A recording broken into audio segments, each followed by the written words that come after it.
In front of me is Samsung Galaxy S24 Ultra, and today I would like to show you how you can manage apps permissions.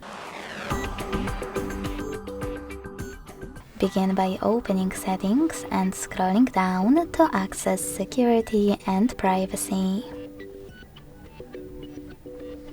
Then scroll all the way down and click on Permission Manager.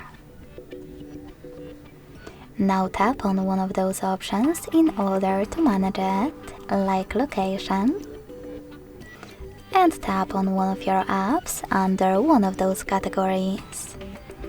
I will go with Facebook from Not Allowed section. Finally, apply the best option for you by clicking on it.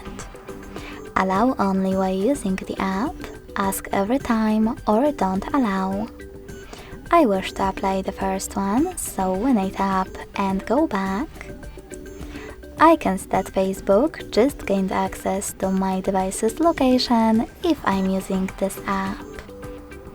But you can always select any feature and look for an app that you wish to manage instead.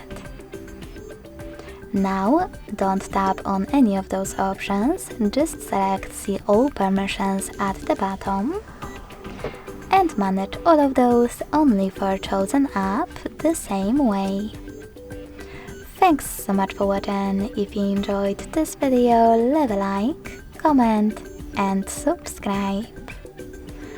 Bye!